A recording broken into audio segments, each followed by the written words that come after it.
하늘의 하나님 여호와께서 나를 내 아버지의 집과 내 고향 땅에서 떠나게 하시고 내게 말씀하시며 내게 맹세하여 이르시기를 이 땅을 내 씨에게 주리라 하셨으니 그가 그 사자를 너보다 앞서 보낼지라 내가 거기서 내 아들을 위하여 아내를 택할지니라. 여러분 반갑습니다. 오늘도 즐거운 하루 되기를 먼저 축복드립니다.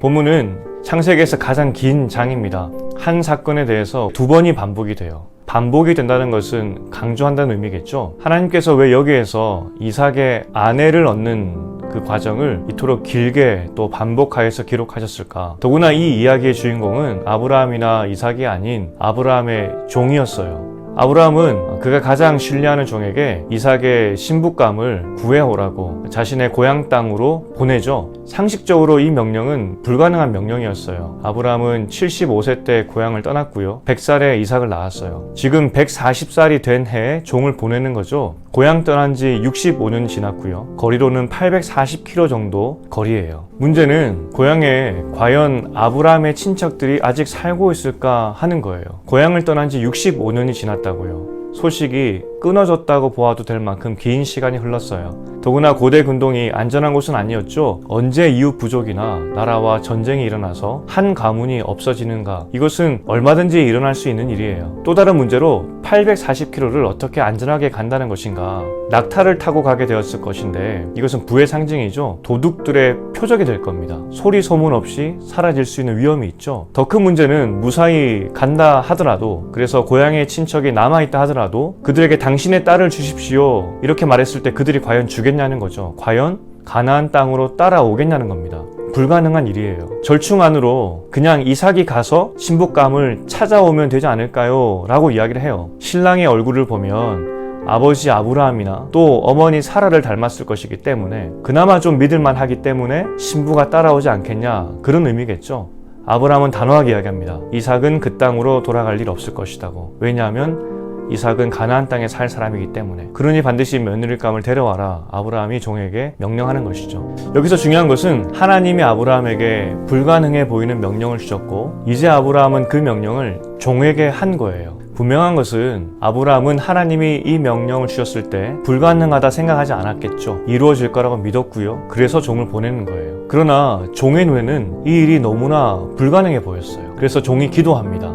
종의 마음속 기도가 두 번 반복해서 나와요. 그만큼 간절했다는 겁니다. 신부를 찾는 것이 마치 모래속에 바늘 찾기처럼 어렵기 때문에 간절히 구하죠. 그런데 종의 기도의 내용도 보면은 아이가 소원을 말하듯이 허무맹랑한 기도의 내용으로 하나님께 구했어요. 수많은 여인 중에서 한눈에 알아보도록 해달라는 그런 내용이었죠. 그런데 놀랍게도 그런 일이 일어나요. 한 번에 이삭과 결혼하게 될 그 신부감을 찾은 거예요. 리브가였죠. 여기까지는 다 좋아요. 그 다음이 문제죠. 리브가가 과연 가나안 땅으로 가겠냐는 겁니다. 그런데 리브가가 가겠다고 따라 나서요. 가족들이 아쉬움과 걱정을 할 때 리브가는 한 번도 가본 적 없고 또 본 적 없는 가나안 땅으로 가서 살겠다 하고 따라 나섰죠. 불가능해 보였던 이삭의 신부 찾기가 너무 쉽게 맞춰요. 오늘 24장은 이 이야기의 주인공은 아브라함의 종이었죠. 오늘 이 상식적인 방법을 뛰어넘어서 하나님께서 일하시는 것을 아브라함의 종이 직접 경험하게 돼요. 23장에서 사라가 죽었고요. 이제 하나님께서 주신 땅과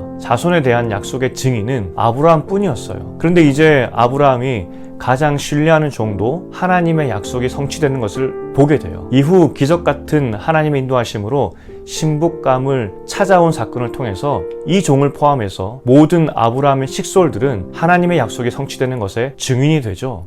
아브라함의 종이 하나님의 약속을 이해한다는 것은, 그리고 믿는다는 것은 아주 중요한 의미예요. 곧 아브라함은 죽게 될 거예요. 이제 이삭이 부족장이 될 거라고요. 이때 하나님은 아브라함의 가장 신뢰하는 그 종에게 하나님의 약속의 성취를 보이심으로 이삭의 시대를 준비하신 거예요. 마치 다윗을 통해서 솔로몬의 시대를 준비시키신 것처럼 이삭을 옆에서 도울 이 종에게 불가능한 사건이 성취되는 것을 보게 하심으로 아브라함의 후손들은 하나님의 언약 자손임을 보여주신 거예요. 그래서 옆에서 계속해서 돕도록 만드신 것이죠. 이처럼 하나님의 일하심은 세심하고 놀라운 거예요. 어린아이가 아장아장 걸어갈 때 가장 긴장하는 것은 뒤따라가는 부모죠.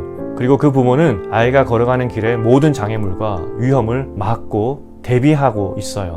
그러니 부모는 아이로 하여금 길을 걷게 하는 거죠. 연습하게 하는 겁니다. 하나님은 우리에게 오늘이라는 시간을 허락하셨어요. 우리도 나름 열심히 걸어갈 거예요. 하지만 어린아이 같은 걸음으로 뒤뚱뒤뚱 걷고 있겠죠. 그런데 하나님의 일하심은 정말 세심하고 놀라워요. 이삭의 시대를 준비하신 하나님의 지혜가 우리를 뒤에서 지켜보고 있다는 겁니다. 그러나 혹시 길이 잘 보이지 않을 수도 있어요. 또 허무해 보일 수도 있죠. 하지만 오늘 이삭의 시대를 준비시키신 하나님의 섬세하심이 우리에게도 있다고요. 그러니 하나님이 보내신 이 오늘이라는 시간을 기쁨으로 즐겁게 살았으면 좋겠어요. 하나님이 우리 가운데 섭리하고 계세요. 하나님 아버지께서 나의 등 뒤에서 도와주시는 분이심을 믿습니다. 세심한 손길로 우리를 붙잡으심을 믿습니다. 그 하나님이 주시는 평안으로 오늘 하루를 즐겁게 살 수 있도록 도와주시옵소서. 예수님 이름으로 기도합니다. 아멘.